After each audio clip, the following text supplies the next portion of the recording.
Saudações a todos, eu me chamo Ronaldo Machado, sou psicólogo e você está no canal da livraria Espaço Psi. Nós temos aqui produzido conteúdo sobre psicologia e vários outros temas. Nosso papo de hoje, inclusive, vai versar sobre outros assuntos além da psicologia. E então, se você gosta desse tipo de conversa, já se inscreve aqui no nosso canal. Os inscritos têm várias vantagens, então se inscreva que você não perde o que a gente vai disponibilizar.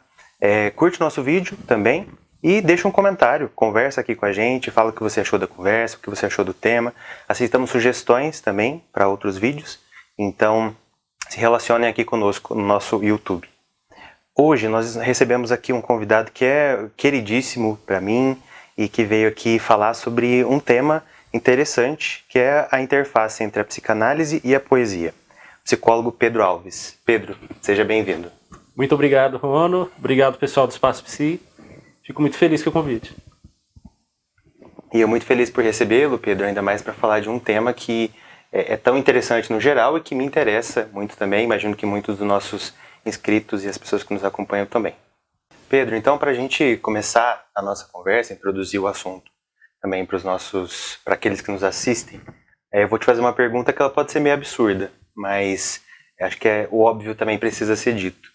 Qual é essa relação possível que a gente pode fazer entre a psicanálise e a poesia?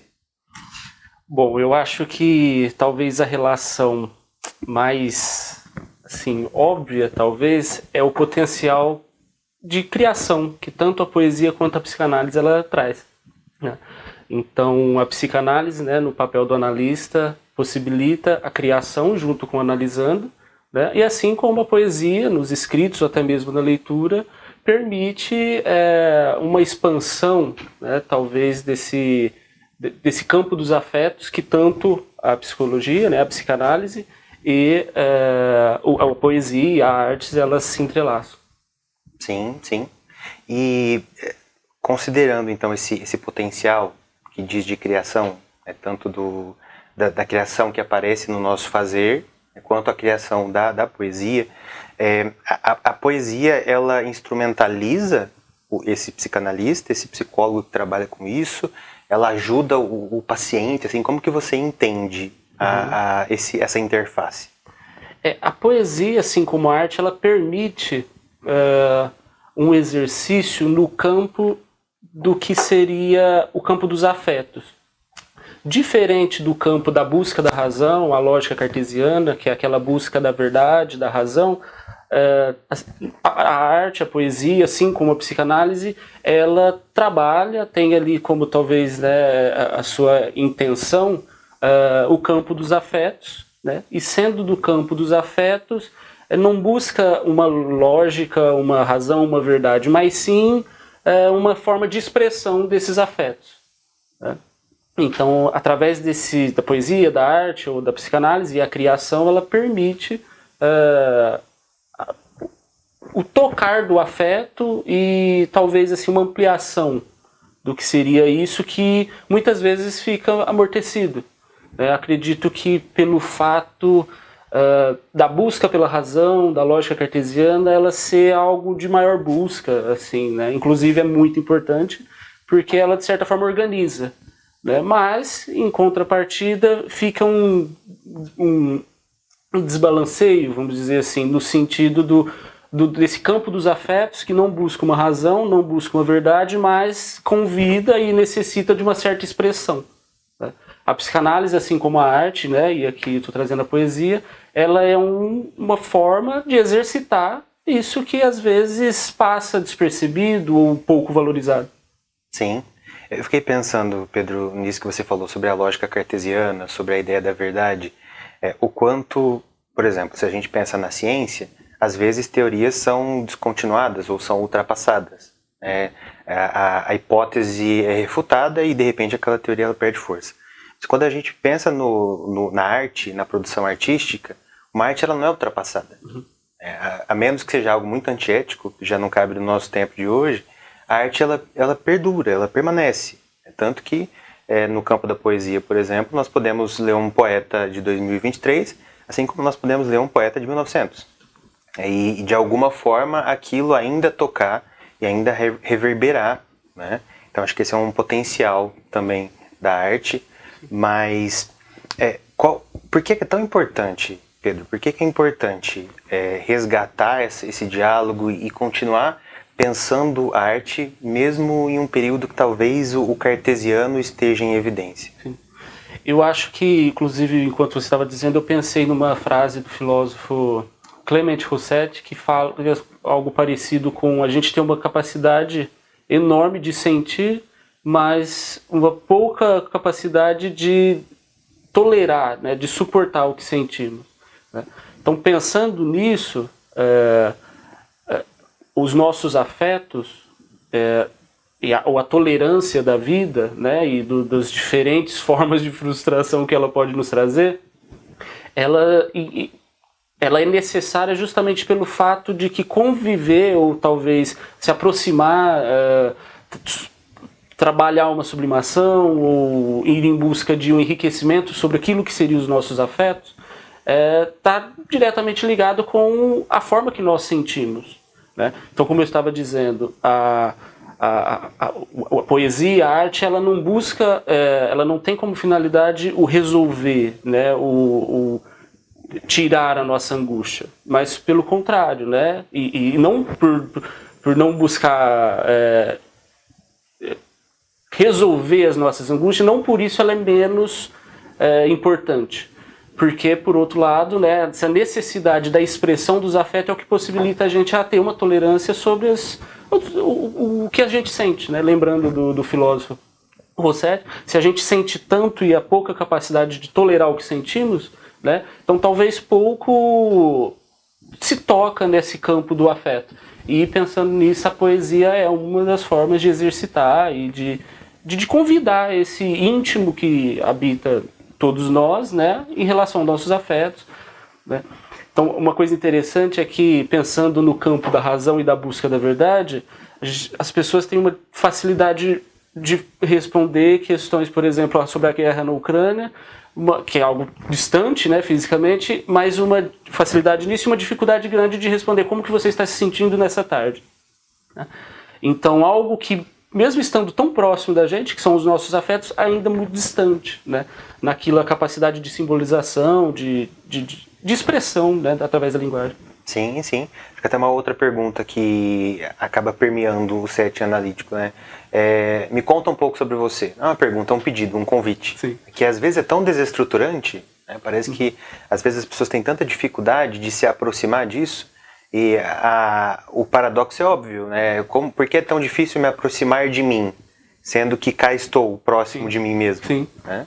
E acho que tanto a psicanálise e a poesia, elas apontam para isso, na medida em que você vai se deparando com algo que te habita, que às vezes parece distante, mas que não deixa de fazer parte da tua experiência psíquica. Isso eu acho muito rico, assim. Como é que você pode, ou na análise, chegar a algo desse tipo, ou então lendo algo e concluir, como eu tinha te falado nos bastidores, né? Concluir, eu sinto isso, mas nunca soube colocar em palavras. Eu acho que eu já vivi isso, mas nem sabia, né? Isso é muito interessante. Sim, sim.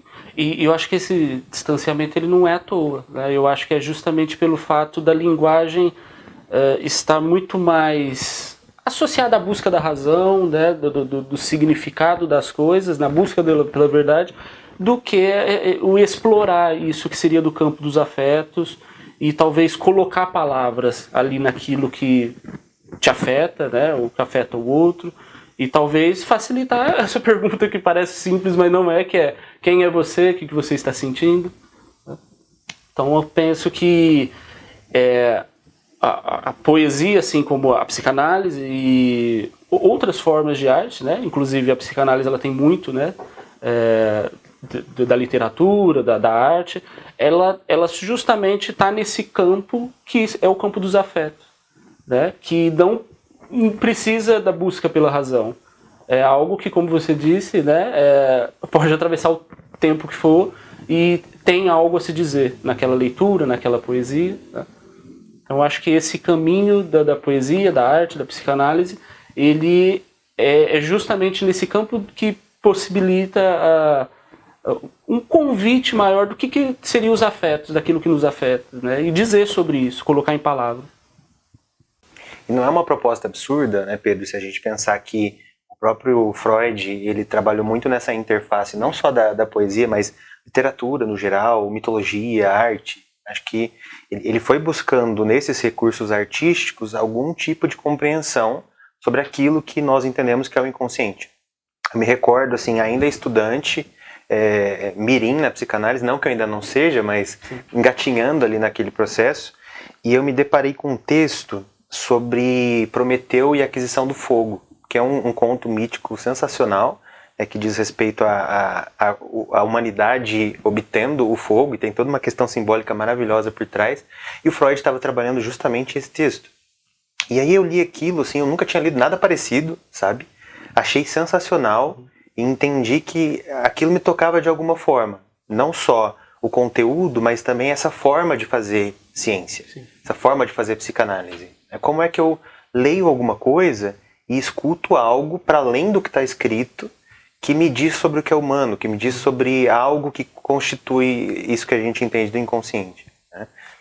Você tem alguma trajetória, assim, Pedro, algo que te marcou, que marcou também esse seu apaixonamento pela poesia, pela psicanálise?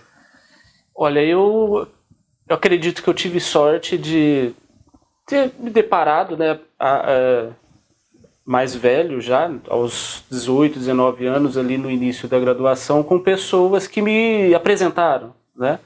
Uma especial, um grande amigo meu que chama João Paulo, ele me apresentou, de certa forma, esse campo, né, da arte, da poesia. E eu comecei a sentir, né, que eu acho que mais do que trazer uma resposta do que uma explicação, comecei a sentir junto com esse campo que seria da poesia, né, da leitura da poesia, dos poetas, da história de vida dos poetas, da literatura. Então, acredito que essa pessoa, né, que talvez assim me convidou para esse campo das artes, algo muito importante, e as leituras, né, também da Dostoiévski. Acho que nesse período da graduação eu me aproximei muito e me enriqueceu esse olhar da psicanálise. Poetas como Fernando Pessoa, Bukowski. Então são personas assim que colaboraram, né, para esse desenvolvimento do meu interesse por essa área da poesia, da literatura, enfim, da arte no geral. Sim, sim. E esses artistas, poetas, né, que você cita, são preferências pessoais? Como que é a sua relação com eles? Interessante que é difícil até escolher né, ou uma poesia. Eu penso que me tocam de forma cada um diferente, né, assim como cada poesia, e me ganha parte de mim, né? E aquela parte que ganha meio que consagra como um vínculo, algo que acrescenta, né? Eu acho que talvez uma das funções da poesia é causar um afeto, né? Levar você a sentir algo junto com aquela leitura, mesmo que o autor tenha escrito 100 anos atrás, mas você sente, mas sente da sua forma, né? Então eu acredito que, pensando assim nos autores, eu gosto muito de uma poesia do Bukowski que chama Pássaro Azul, né? A história de vida dele também é algo que me chama muita atenção. Por outro lado, Fernando Pessoa eu considero como o rei assim dos poetas, vamos dizer, né? Me chama muita atenção a capacidade dele de criar os heterônimos, né? E tanta diferença, né, na escrita em cada um desses heterônimos. Então eu acredito que não tem um especial, mas todos são especiais, né, pelo fato de me causar algo, me convidar a sentir algo em particular que eu gosto. Sim. Você citou o Pessoa, eu me recordo de um trechinho do livro do Desassossego, vou parafrasear aqui, mas que diz algo mais ou menos assim, que aquilo que você fala ganha em virtude e perde em terror. E eu gosto muito dessa ideia, e talvez até para a psicanálise faça bastante sentido, porque aquilo que você está dizendo, né? A poesia ela não vai resolver nada por si só, mas como é reconfortante nós conseguirmos ter esse insight de alguma coisa que nos habita ali, que às vezes a gente não consegue colocar em palavras, não consegue explicar, e de repente você lê, você se identifica e você fala sobre isso. E quando você fala sobre isso, você dá oportunidade para aquilo sair das sombras, daquele lugar assim do terrorífico, do estranho, e chegar em um outro lugar. Então, quando ele fala ganha em virtude, perde em terror, eu entendo mais ou menos nesse sentido, né? Só que eu penso, Pedro, você falou um ponto que eu acho bem interessante, que é sobre não resolver, né? Porque acho que as pessoas elas buscam resolutividade. Então, você já deve ter se deparado, e os psicólogos de modo geral, assim, aquela pessoa que chega e fala assim, mas eu fico aqui falando e falando não resolve nada. Sim. Né? Então, assim, o que é que eu estou procurando aqui? É resolver o problema, mas o que é resolver o problema? Né? E às vezes eu tenho a impressão que talvez a relação com a poesia seja parecida. Por que eu vou ler uma poesia? Resolve nada. No final do mês eu tenho meus boletos para pagar, tenho as minhas dores de cabeça, né? Mas o que convite também que a poesia faz e que a análise também faz, que não diz respeito a essa resolutividade objetiva, mas que diz respeito a esse aprofundamento interno que você está trazendo aqui pra gente, né? Sim, exatamente. E justamente aquele desnível, né, desnível que eu estava dizendo a respeito do excesso da busca da razão, da resolução e a pouca capacidade, né, como o filósofo certo fala, de tolerar aquilo que você sente. Afinal de contas, a vida talvez seja isso, né, tolerar o que você sente. Muita pergunta muito comum que é, tá, e o que eu faço, como que eu resolvo, né? Como que eu mudo, como que eu deixo de sentir isso, né? É novamente uma forma da linguagem que te aproxima da busca pela razão, da verdade, ou de uma forma lógica da resolução. E não existe essa resolução, né? Existe talvez esse se aproximar um pouco mais desse afeto, né? Enriquecer a linguagem acerca desse afeto e permitir que você transite, né, de forma um pouco mais livre, não enrijecida, né? Acho que faz parte assim disso que você busca talvez ou fala, né, que é a tolerância desse sentimento, né, que a gente tem uma capacidade enorme de sentir e pouca capacidade de tolerar o que sentimos. Sim. E que encontro diferente é esse que a poesia e a psicanálise propõem? Porque é um encontro que não tem um fim, um objetivo resolutivo específico, mas que convida a essa aproximação, que é uma aproximação muito singular, eu acho que muito íntima também. Eu penso, Pedro, que a própria poesia é um processo muito íntimo, até de relação não só com o próprio afeto, mas com o autor.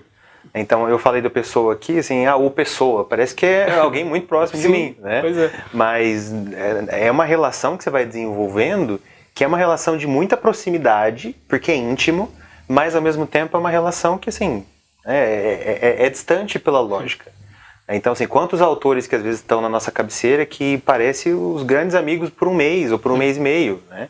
E que quando acaba o livro a gente sente saudade, às vezes procura um outro livro do mesmo autor para buscar de novo mais daquilo. Então, eu acho que é muito legal, sabe, assim, esse processo tão íntimo, peculiar, pessoal, mas também com o autor, mas também com aquela figura, aquela persona, sim, que a poesia também oferece, né?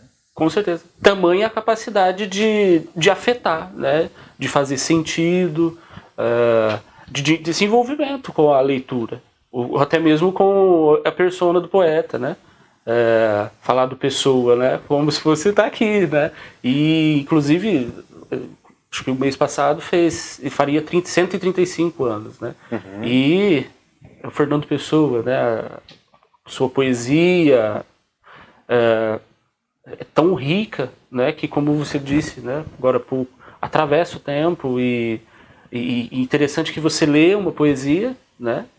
De qualquer poeta, e você interpreta e aquela poesia te convida a sentir algo que é seu, não do pessoa, né? Então eu acho que a arte ela tem esse potencial, a poesia talvez seja uma das grandes formas de causar, né, de exercitar isso, então não é à toa que fazer essa relação com a psicanálise, né, que é justamente desse campo de trazer a questão dos afetos, né, se propor a pensar e se propor a colocar palavras, né, nessa pergunta muito difícil que é como você está se sentindo, quem é você? Pedro, então pensando aqui dessa relação íntima, né, que a gente está conversando a respeito da poesia, eu penso que a poesia ela também tem um fator assim de nos trazer para além da banalidade, da casualidade da vida. Eu me recordo de um dia específico, um dia qualquer, assim, sem nada de especial, sem nenhum pensamento de especial também, assim, bem banal, e eu peguei um livro do Vinícius de Moraes para ler, pensei assim, eu vou ler um poema, assim, e pronto. E admito que foi até mais por protocolo do que por vontade. Eu disse, eu vou ler aqui rapidão e vambora. E aí eu me deparei com um poema, chama Amor, o poema, que o eu lírico estava convidando aparentemente uma pessoa amada para fazer coisas assim, fruir da vida. Então vamos isso, vamos aquilo, vamos um convite. E até aí assim, lendo normal, até que chega no final e ele diz: porque a vida é excessivamente grave. E aí eu tomei uma porrada dessa frase. Eu falei, peraí, por que essa frase me incomodou tanto? Eu li de novo o poema, cheguei de novo na vida excessivamente grave. E de repente eu já não estava mais na banalidade daquele dia. Eu estava pensando. E pensando sobre algo que me atravessou por algum motivo. Sim. Né? Até que eu concluí que a minha interpretação daquilo a vida é importante demais. E sendo tão importante, você precisa fruir. Sim. Você precisa encontrar as maneiras de aproveitar mesmo. E eu me dei conta de que aquilo tinha me atravessado justamente porque foi um dia tão banal que me pareceu não fruível. Né? Eu acho que eu precisava de alguma coisa e concluí que aquele momento, aquele instante, eu senti como se eu estivesse aproveitando. Senti como se eu tivesse saído daquele movimento rotineiro, cotidiano, para alguma outra coisa muito mais profundo, muito mais intenso. Né? Então, acho que é uma história que mostra também o poder, o potencial que a poesia tem para isso. Sim, sim. Né? De transportar, né? Para um outro sentir, e que é um sentir também dentro, né, de cada um de nós. Né? Não está fora. Né? A produção daquele sentido, ela está dentro da gente. Mas passa muitas vezes despercebido. Né? Talvez, como eu estava dizendo, esse exercício ele é extremamente importante para que a gente tenha uma tolerância com os nossos sentimentos, né? E até mesmo um conhecimento maior sobre eles. Né? Mais embutido de linguagem, né? Que aproxima uma facilidade de dizer como que a gente está se sentindo, né? Ou até mesmo de transitar nessas formas de sentir. Então acho interessante esse exemplo porque a poesia ela te mudou, pelo menos naquele momento, né? A sua forma de sentir aquele dia. Né? Então eu acho isso lindo da poesia, da arte, inclusive, né? Toda forma de arte, dando uma sessão faz isso com a gente. Sim. Né? Então eu acho que esse é um caminho, né, disso que a gente está conversando a respeito do campo dos afetos e do potencial da psicologia, da poesia, da psicanálise. Eu pensei aqui um paralelo, talvez, da experiência que eu tive com uma experiência da sessão, aquela sessão que você, enquanto paciente, ou então o próprio paciente, não tem nada para falar hoje, tá tudo bem, e de repente, assim, vocês mergulham juntos em algo que diz respeito a muito mais do que só não tem nada para falar hoje. Sim. É uma riqueza, uma imensidão ali de processos psíquicos, de experiências.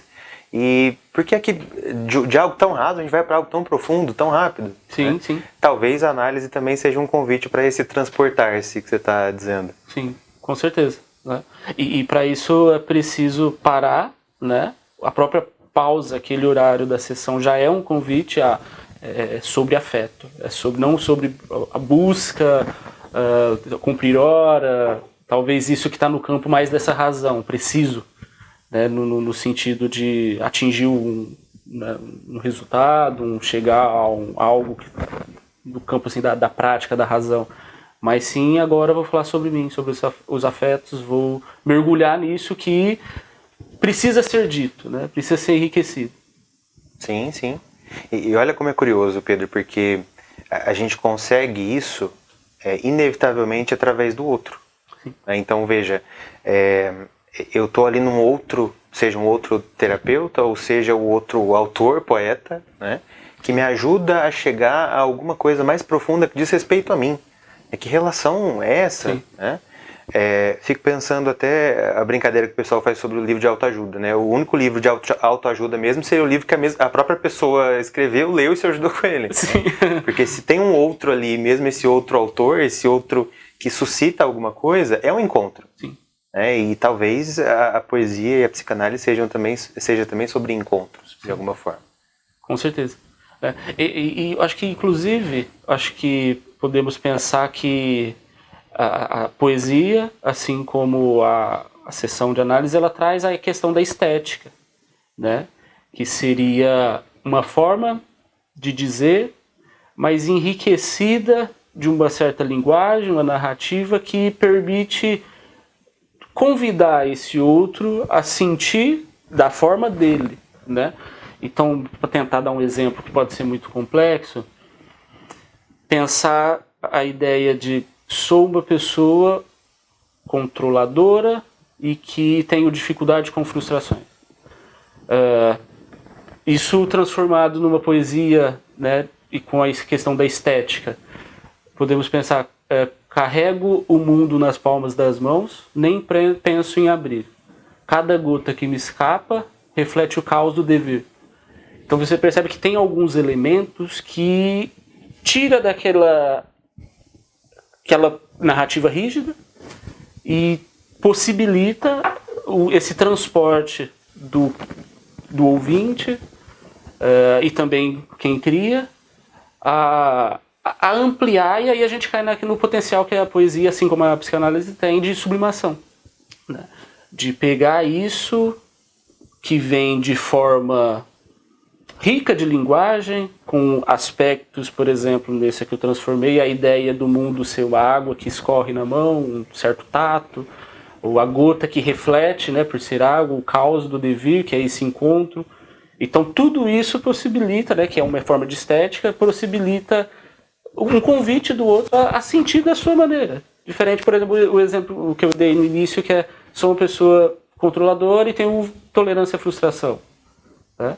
Que morre ali, não permite esse aprofundamento, né? Então, podemos pensar que a estética ela é também um convite a essa viagem, vamos dizer assim, né? Que é muito subjetiva, muito singular. E quem cria, né, a estética ela tem uma função muito importante, que é você escolhe as palavras para ilustrar, que vão meio que refletir aquilo que você está sentindo, né? Ou seja, elas vão te representar. Então você passa por essa significação do que você sente, né? Então a gente escolhe em geral aquilo que é belo, aquilo que é mais fidedigno ao nosso sentimento, no sentido de transformar isso numa estética que nos representa, né? E quem lê, ou até mesmo na análise, né, o analisando, escuta da sua maneira. Isso é interessante que na análise a gente pode pensar, às vezes, quando um paciente ele chega na sessão e fala: olha, eu vou seguir seu conselho, Rono, vou largar do meu trabalho, vou arrumar uma outra coisa para fazer, vou seguir o seu conselho. E aí, né, a gente na posição de psicólogo, né, de psicanalista, a gente pensa, mas eu não falei isso, né?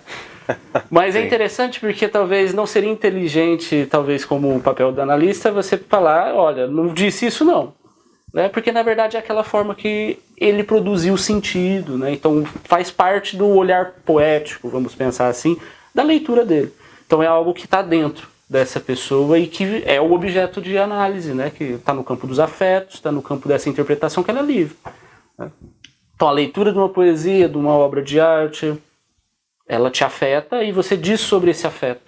Então eu acho que a análise ela faz esse movimento, assim como a leitura e a escrita de uma poesia. Pedro, achei sensacional isso que você falou agora. Acho que convida mesmo a pensar sobre que função metafórica, alegórica é essa que a poesia traz. Interessante, né? Da forma mais simples que você colocou, talvez não seja interessante de ler. Agora, quando você transforma na linguagem poética, eu acho que o convite também é diferente, né? A essa aproximação, a esse aprofundamento. Eu fiquei pensando até, Pedro, você citou o Bukowski agora há pouco. Sim. É um autor que eu gosto bastante também e que ele traz tudo de uma maneira muito crua, muito exposta, mas que nem por isso deixa de ser belo. Então eu me lembro de um conto dele, eu não me lembro o nome agora, acho que vou colocar aqui na legenda para o pessoal, mas que era um conto sobre um açougue. E eu pensei assim, eu acho que eu nunca li nada sobre um açougue. diferente. Aí eu fui lendo, assim, era muito agoniante, muito belo, mais cru, mais sórdido, sabe? Acho que cru e sórdido talvez seja a descrição do que é o Bukowski, na verdade. Né? Sim. Mas, assim, que loucura é essa que uma coisa pode ser tão indesejável, um tema tão feio, assim, falando de uma maneira bem vulgar, pode ser vulgar também, inclusive, e ainda assim ser belo, e ainda assim ser algo que suscita, que encanta. O que você acha sobre? Sim. Eu acho que, se tratando de arte, né, e poesia, eu acho que pode tudo, né, da questão de é belo, é feio, né, ao mesmo tempo, tudo. Né? E eu acho que isso vem junto com o caráter estético, ou a linguagem embutida ali, o efeito, talvez, que ela causa, talvez essa ideia de, através de uma narrativa, trazer isso que seja do mais feio, mais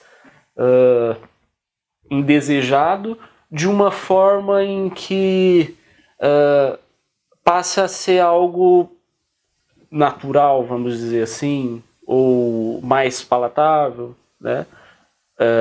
Que ao mesmo tempo transporta, né, para um sentir isso, não dessa forma indesejada, que talvez é um movimento muito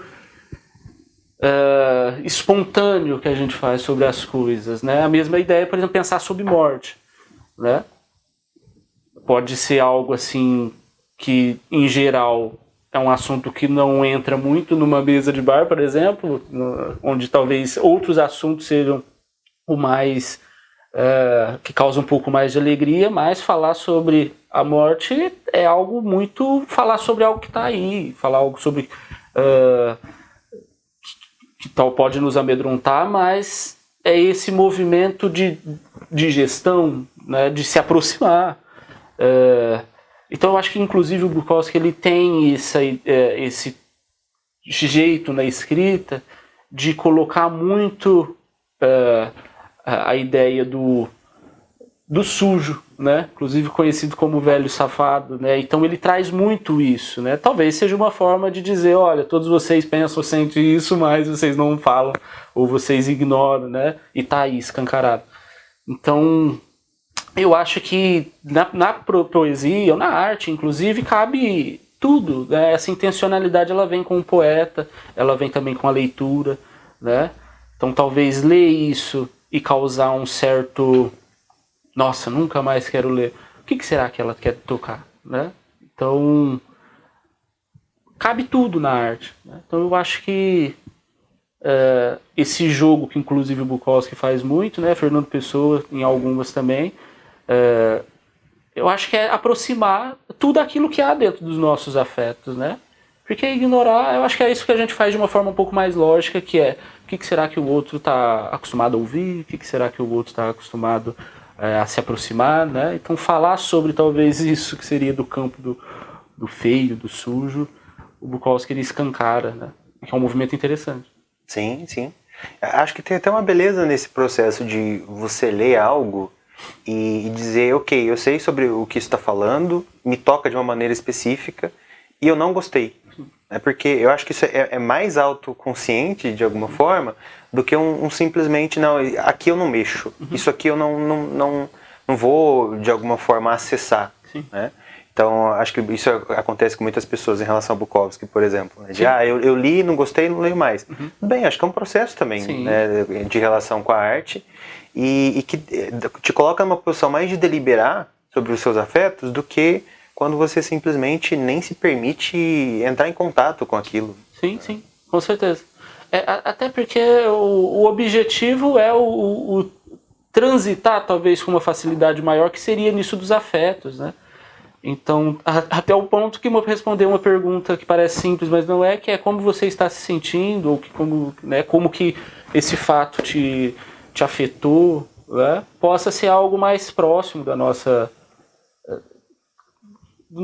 forma da linguagem, assim, de pensar, a linguagem como uma forma de estrutura, né? Então, eu acho que a intenção é essa, não precisa gostar daquilo, não precisa necessariamente gostar disso, mas é o convite a você se relacionar com aquilo que está sendo apresentado. A gente está em torno de várias formas de expressão, de assuntos, temas. Então, o quanto que cada um desses livros carrega um universo que pode nos afetar, de certa forma.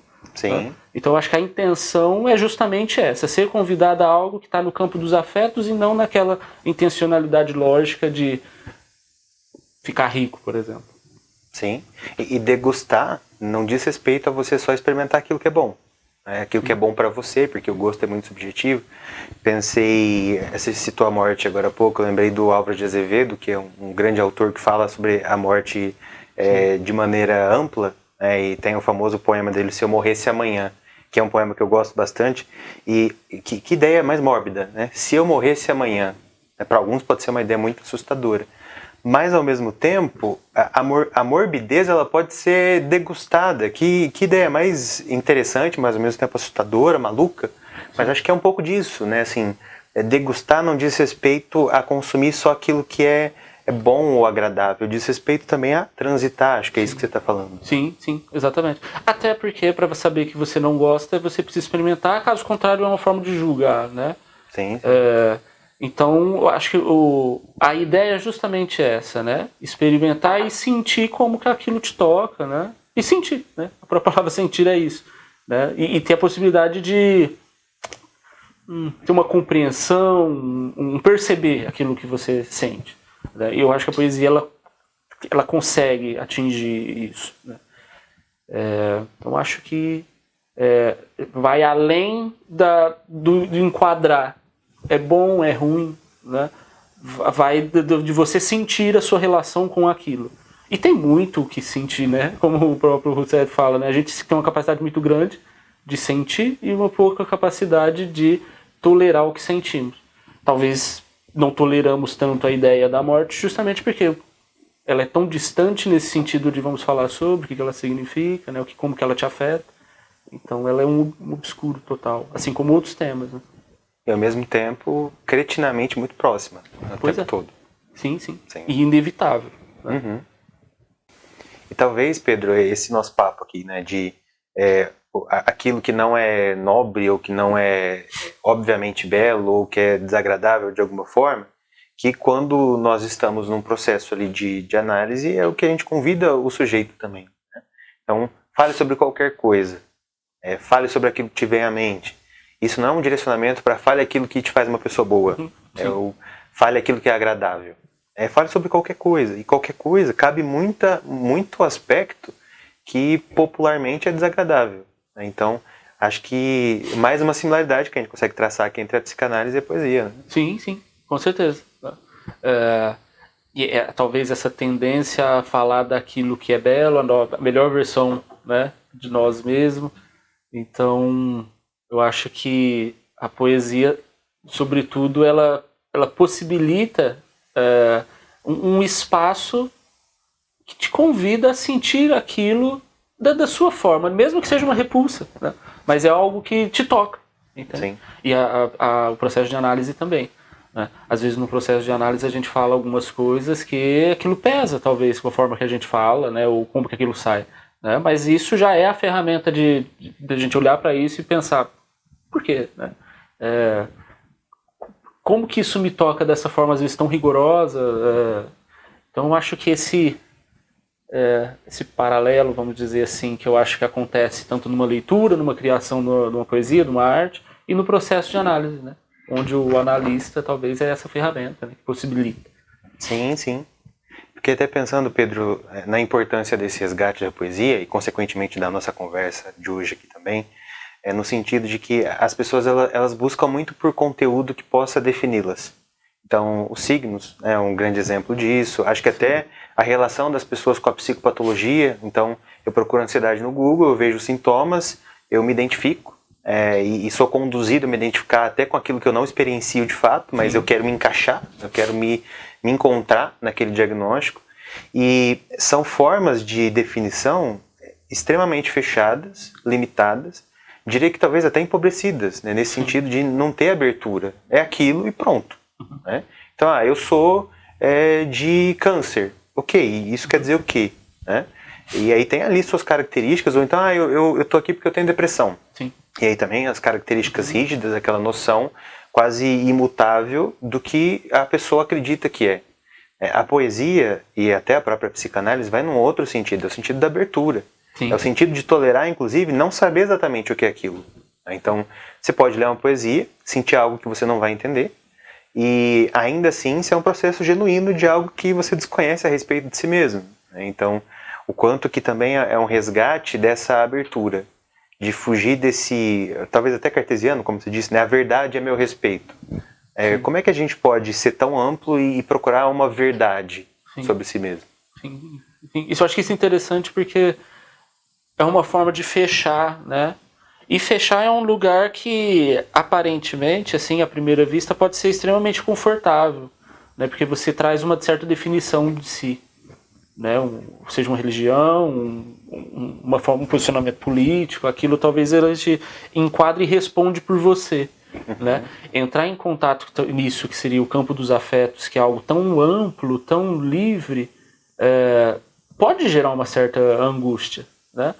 Mas é um processo enriquecedor, né? Porque ao mesmo tempo que aquilo te toca de uma forma, daqui 2 dias pode te tocar de uma outra forma, né? E tudo isso é você.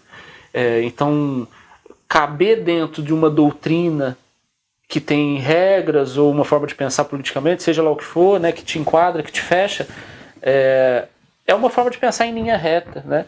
E nós não somos, né? E isso prova o consultório, né? na clínica, isso prova... Primeiro, forma de frustração, isso prova, né, que a gente, no final das contas, aquilo que a gente buscou não nos suporta no final das contas, né? Fico pensando, às vezes, numa situação difícil como pode ser um processo de luto, né? Um plano, pensar assim, numa lógica cartesiana, uma explicação racional da perda, né? Ela não... deixa de a pessoa sentir a dor de um luto, né? Mas esse lugar aberto, que é do como você está se sentindo, em um processo de gestão, de transformar aquilo, ressignificar, de sublimação, é através disso que permite talvez você ser tolerante àquilo que você, no final das contas, você sente, né? Então, a gente às vezes está em busca de algo que inicialmente tira a gente daquela angústia, e um caminho ele pode ser um pouco mais livre, talvez não assegurar, como muitas vezes um diagnóstico fechado, um posicionamento político, né, nos sugere, né? Então, no final das contas, você é um pouquinho de cada coisa, depende do seu dia, depende de como você, do que aconteceu com você, e tolerar é difícil, sentir é difícil, né? Então, esse lugar amplo, aberto e que pode ser extremamente angustiante, a psicanálise ela busca entrar em contato com isso, né? A poesia também, né? As diferentes formas de arte elas propõem isso, né? De não fechar e deixar aberto. E não é à toa que pode passar 500, tantos anos, né? O ano que for, a gente enxerga como uma forma de arte, de expressão e é isso, tá? Nos traz algo. Acho que é uma autorização para ser múltiplo e até para ser contraditório. Sim, né? sim, exatamente. Por que não cabe esse lugar da contradição, né? Às vezes, muitas vezes, não, eu sou isso. Daqui 30 minutos você se pega não sendo. Entende? Porque às vezes pegar aquilo de uma forma tão rígida que você se satisfaz com a ideia de que você é. E no final das contas, todo o seu comportamento, ou até a dor da sua angústia, do seu sofrimento, não é. Aquilo, no final das contas, ele não é capaz de te confortar, né? Então, acho que a poesia nos coloca nesse lugar que não necessariamente é gostoso, né? Mas eu diria que é bom, entende? Não precisa ser gostoso para ser bom, entende? Então, eu acho que a poesia nos coloca nesse lugar de reflexão sobre aquilo que nós sentimos. Acho que isso diz respeito até muito ao processo da análise, né? No sentido de que, às vezes, ter uma referência, mesmo que isso gere muito sofrimento, parece mais interessante do que se abrir para o novo. O desconhecido ele pode ser, às vezes, mais assustador do que um conhecido péssimo. Né? Então, se tolerar também essa abertura, acho que não é algo tão simples, e por isso, né, a gente enfrenta tantas barreiras aí na nossa relação, tanto com a análise quanto com a poesia. Sim, com certeza. E acredito que cada um tem seu tempo, né?